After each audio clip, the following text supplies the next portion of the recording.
नमस्कार दोस्तों। जब रक्तचाप सामान्य सीमा यानी 120/80 से अधिक या कम हो तो उसे हम हाई बीपी या लो बीपी के नाम से जानते हैं। यह शरीर के अंगों, खासकर दिल, किडनी और ब्रेन पर असर डाल सकता है।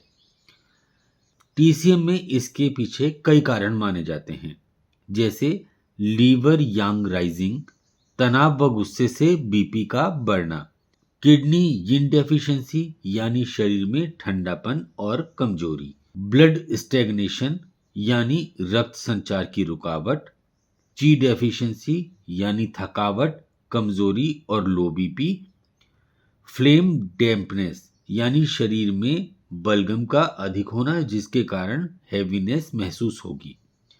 अब हम टंग को देखकर कैसे पहचानें कि प्रॉब्लम क्या है। अगर किसी व्यक्ति की टंग लाल है, सूखी है ना, तो इसका कारण हम मानते हैं कि हाई बीपी है और लीवर में हीट बढ़ गई है। वहीं किसी आदमी की अगर जीभ फीकी जैसी है, यानी उसमें लाली नहीं है और जीभ पतली हो गई है, तो लो बीपी, ची और ब्लड की कमी माना जाता है। अगर जीभ पर सफेद या पीला लेप है तो हम उसको डैम्पनेस के नाम से जानते हैं। और अगर किसी की जीभ ज्यादा गीली हो, यानी ज्यादा उसमें नमी हो, तो हम क्या मानेंगे? हम मानेंगे कि किडनी यांग की कमजोरी हो गई है। अब हम टीसीएम में कौन से पॉइंट देंगे? हम LI11 देंगे क्योंकि ये हाई बीपी के लिए कूलिंग पॉइंट है। GV20 देंगे क्योंकि ये बीपी को बैलेंस करता है ना। इसका काम हाई बीपी में भी करेगा, लो बीपी में भी करेगा, क्योंकि ये बीपी को बैलेंस करने का काम करता है और हमारे दिमाग को शांत करता है। किडनी 3 ये किडनी को मजबूत करता है। लीवर 3 ये लीवर ची को शांत करता है। और PC6 ये हार्ट और मानसिक तनाव के लिए बहुत ही बेहतर पॉइंट होते हैं। कपिंग से हमें क्या लाभ मिलने वाले हैं?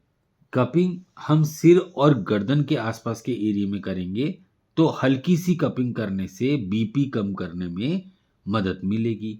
ब्लड सर्कुलेशन को बढ़ावा मिलेगा, स्ट्रेस रिलीफ और मानसिक शांति मिलेगी। किडनी, स्प्लीन और लीवर एरिया में कपिंग करने से बैलेंस होंगे। ये जितने भी हमारी मेरिडियन हैं ये बैलेंस होंगी। आप चाहें तो किसी से सलाह लेकर, किसी आयुर्वेदिक डॉक्टर से सलाह लेकर हाई बीपी के लिए अश्वगंधा और अर्जुन की छाल का इस्तेमाल कर सकते हैं। लो बीपी के लिए दालचीनी, तुलसी या अदरक का सेवन कर सकते हैं। और तनाव कम करने के लिए गिलोय और शंखपुष्पी का इस्तेमाल कर सकते हैं। लाइफ स्टाइल आपको सुधारनी पड़ेगी। जो भी पेशेंट आपके पास आएगा उसको समझाना पड़ेगा कि अपनी लाइफ स्टाइल सुधारें, स्ट्रेस को कम करें, ध्यान लगाने की कोशिश करें, हेल्दी डाइट लें, नमक ना तो बहुत ज़्यादा खाएं, नमक ना बहुत ज़्यादा कम खाएं, या अगर उनको बीपी ज़्यादा है तो उस हिसाब से नमक बताइए, बीपी कम है तो उस हिसाब से बताइए। पर्याप्त नींद और पानी लें, रेगुलर एक्यूप्रेशर और कपिंग करवाते रहें।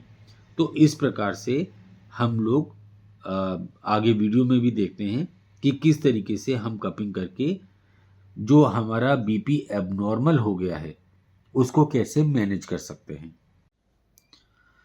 आइए अब देखते हैं कुछ लोगों का बीपी। देखिए आपको 3 तरह के लोग मिलते हैं। एक तो होता है जिनको हाई बीपी होता है, एक जिनको लो बीपी होता है ना।